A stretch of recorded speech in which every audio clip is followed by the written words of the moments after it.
Selamat berjumpa kembali dalam berbagai pembahasan tentang tema-tema yang masih berkaitan dengan dunia usaha maupun dunia industri.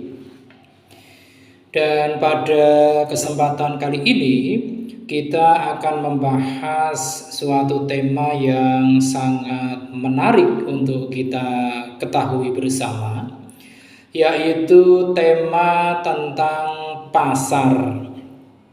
Kita tahu bahwa pasar itu merupakan tempat sekumpulan orang untuk melakukan transaksi jual beli. Oleh karenanya, pasar menjadi sangatlah vital bagi terjalinnya suatu hubungan antara produsen maupun konsumen. Nah, di dalam kesempatan kali ini kita juga akan membahas tentang fungsi dari pasar itu juga. Ada beberapa fungsi dari pasar.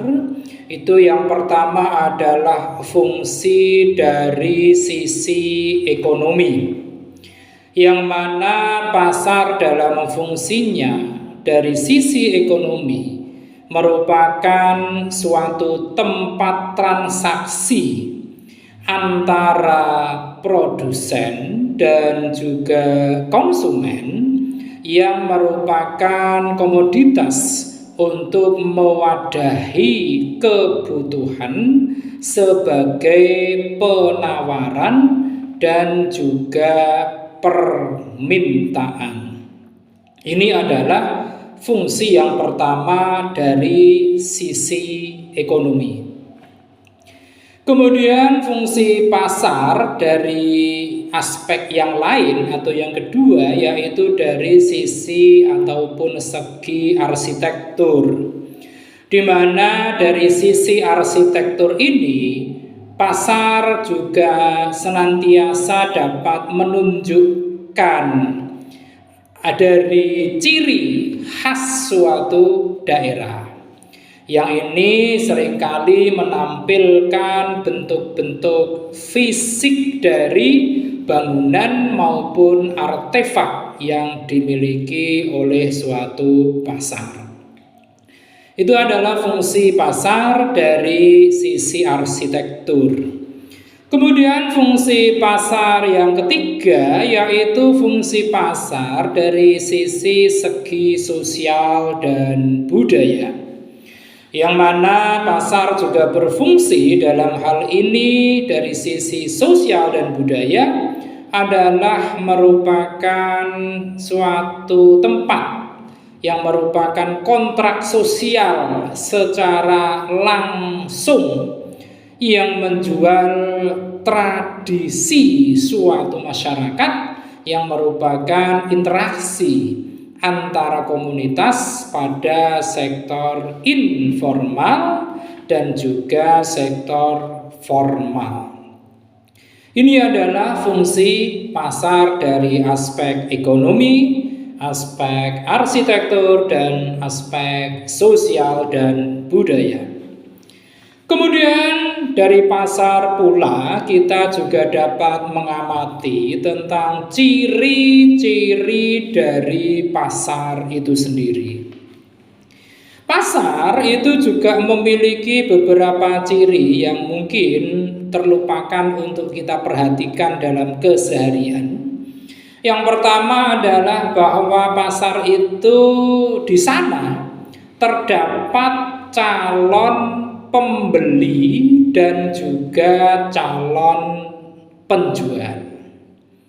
Oleh karenanya, jika hal itu sudah berjalan berulang, maka yang tadinya hanya menjadi calon pembeli dan calon penjual, maka akan semakin intens mereka menjadi tidak hanya calon, tapi sudah menjadi pembeli dan menjadi penjual. Ini adalah ciri yang pertama. Kemudian yang kedua, ciri dari pasar adalah di sana atau di pasar itu terdapat interaksi di antara pembeli dan juga penjual. Baik interaksi itu yang sifatnya langsung maupun yang sifatnya tidak langsung. Ini adalah ciri yang kedua. Kemudian ciri yang ketiga yaitu bahwa di pasar itu terdapat jasa ataupun barang yang akan diperjualbelikan. Itu yang ketiga. Kemudian yang keempat itu terdapat proses antara permintaan serta penawaran oleh kedua belah pihak, baik itu pihak pembeli maupun pihak lainnya yaitu pihak penjual. Ini adalah beberapa ciri dari pasar. Selanjutnya, pasar itu pun itu masih terbagi menjadi beberapa jenis pasar. Kita mulai dari jenis pasar kalau menurut bentuk kegiatannya. Dengan mengacu pada bentuk kegiatannya, pasar itu terbagi menjadi yang pertama. Itu adalah pasar nyata. Yang mana pasar nyata ini merupakan sebuah pasar di mana terdapat berbagai jenis barang yang diperjualbelikan dan dapat dibeli oleh konsumen. Sebagai contoh dalam pasar nyata ini adalah pasar tradisional dan juga pasar swalayan. Ini yang pertama. Kemudian jenis pasar yang kedua berdasarkan pada bentuk kegiatannya itu adalah pasar abstrak.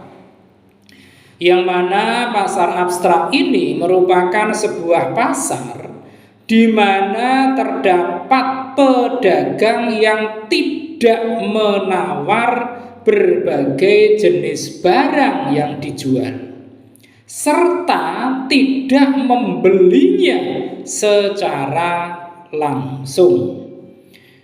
Yang dapat dijadikan contoh dari pasar abstrak ini adalah pasar modal dan juga pasar online. Ini adalah jenis pasar jika ditinjau dari aspek bentuk kegiatannya. Kemudian berikutnya jenis pasar jika mengacu pada transaksinya, yaitu bahwa pasar ditinjau dari sudut transaksinya itu ada yang pertama pasar tradisional, yang mana pasar tradisional ini merupakan sebuah pasar di mana para pembeli dan penjual itu dapat saling tawar-menawar secara langsung. Berbagai jenis barang diperjualbelikan di pasar tradisional ini. Misalnya barang-barang kebutuhan pokok untuk sehari-hari. Ini adalah pasar tradisional. Kemudian jenis pasar menurut transaksinya yang kedua adalah pasar modern, di mana pasar modern ini merupakan suatu pasar di mana terdapat berbagai macam barang yang diperjualbelikan dengan harga yang telah pas dan dengan layanan sendiri. Di dalam pasar modern ini, transaksinya dilakukan secara tidak langsung, di mana pembeli itu melihat terlebih dahulu label harga yang ada di suatu barang. Kemudian si pembeli tadi langsung membayarkannya ke kasir tentunya sesuai dengan label yang tercantum di dalam barang tersebut. Itulah jenis pasar jika mengacu kepada transaksinya. Kemudian ada juga jenis pasar jika ditinjau dari aspek jenis dagangannya. Ini ada beberapa jenis jika pasar di aspek ini, yaitu jenis dagangannya. Yang pertama adalah pasar hewan.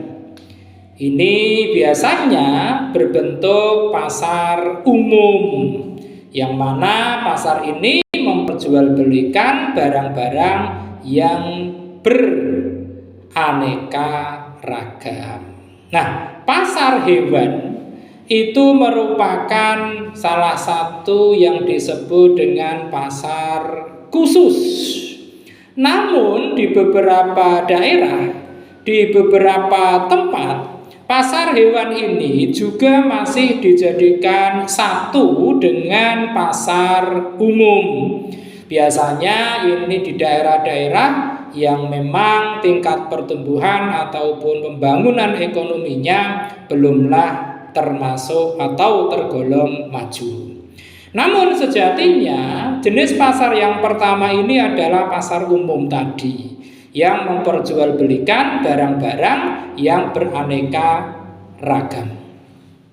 Kemudian yang kedua, seperti yang kita contohkan di depan tadi, ada pasar hewan. Itu biasanya jika daerahnya itu sudah cukup maju, maka masuk dalam golongan pasar khusus, yang mana pasar khusus ini merupakan pasar yang memperjualbelikan satu jenis barang dagangan saja. Misalnya ada pasar bunga, ada pasar sepeda, dan juga pasar hewan seperti yang kita sampaikan tadi. Tentu untuk pasar hewan ini adalah pasar yang memang terpisah atau tidak bercampur dengan pasar umum tadi. Jika ini sudah terpisah dan tersendiri untuk menjual hewan, maka pasar hewan ini sudah masuk dalam jenis pasar khusus. Kemudian yang ketiga itu adalah pasar tempel. Nah, ini merupakan jenis pasar umum juga yang secara formal itu tidak dikelola oleh pemerintah daerah. Namun secara fungsional itu telah memiliki peran yang penting sebagai pasar dengan wilayah pelayanan tertentu. Ini adalah jenis pasar dengan mengedepankan pada aspek jenis dagangannya. Kemudian berikutnya kita juga ada jenis-jenis pasar jika ditinjau di aspek bentuk dan strukturnya.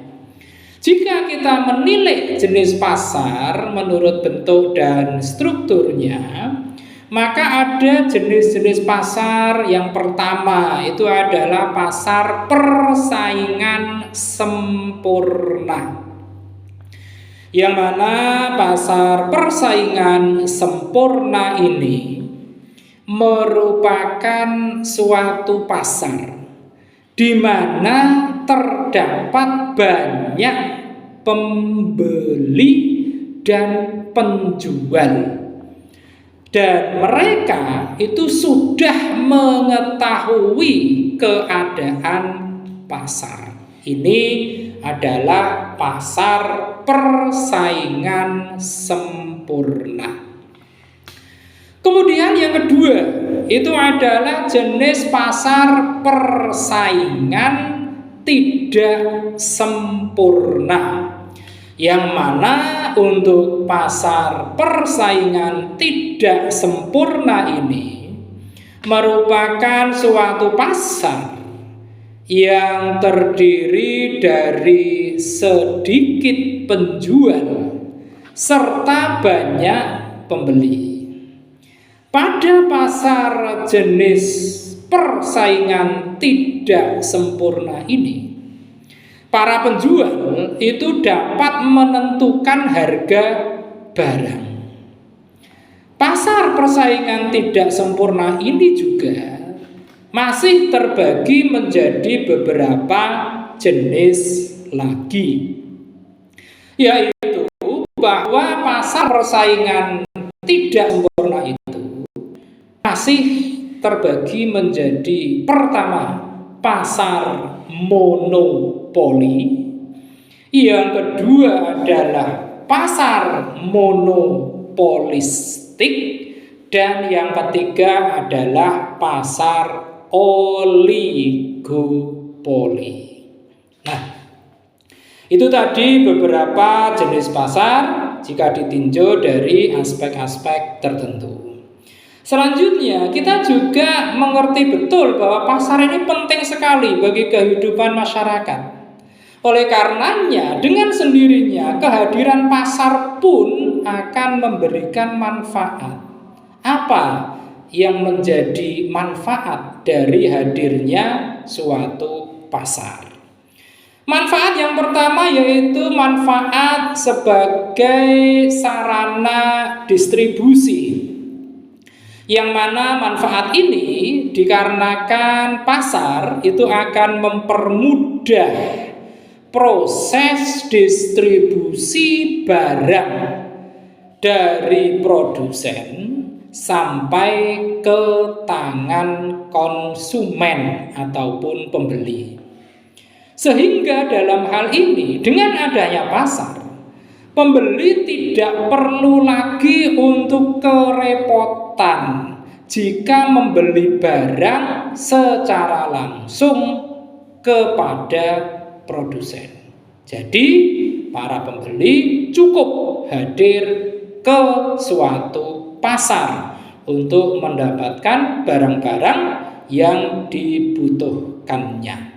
Itu yang pertama.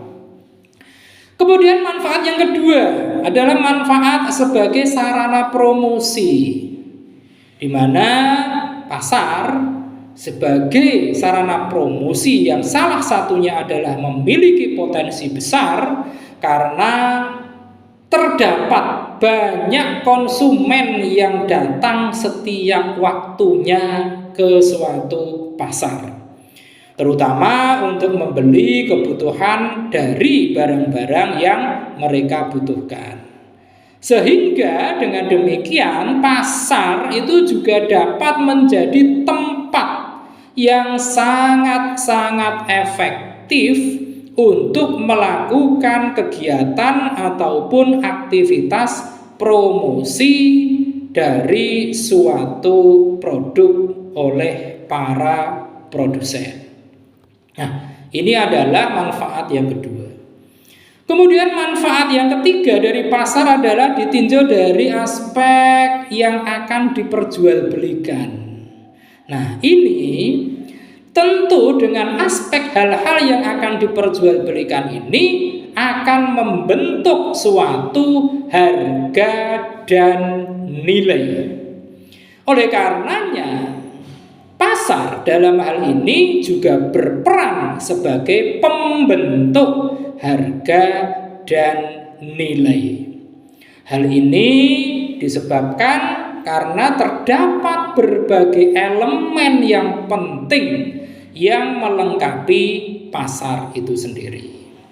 Itulah sebabnya harga barang di pasar itu acap kali mengalami kenaikan ataupun mengalami penurunan, tergantung dengan kondisi penawaran dan juga permintaan yang terjadi di pasar tersebut.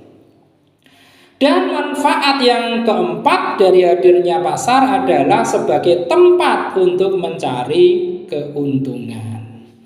Hal ini disebabkan karena pasar juga merupakan lokasi di mana masyarakat bisa mendapatkan barang yang mereka butuhkan. Selain itu, pasar juga merupakan tempat bagi produsen untuk menyalurkan berbagai produk-produknya tentu dengan tujuan untuk mencari suatu keuntungan. Itulah hal sedikit yang kita bahas tentang pasar. Demikian pembahasan singkat kita kali ini. Mudah-mudahan membawa manfaat bagi kita semua, dan kita akan melanjutkannya dengan membahas berbagai tema menarik lainnya di sesi-sesi berikutnya. Terima kasih atas perhatian Anda semuanya. Jangan lupa setelah menyaksikan tayangan ini, silakan klik di layar Anda untuk like, komen, share, dan tentu saja jangan lupa subscribe.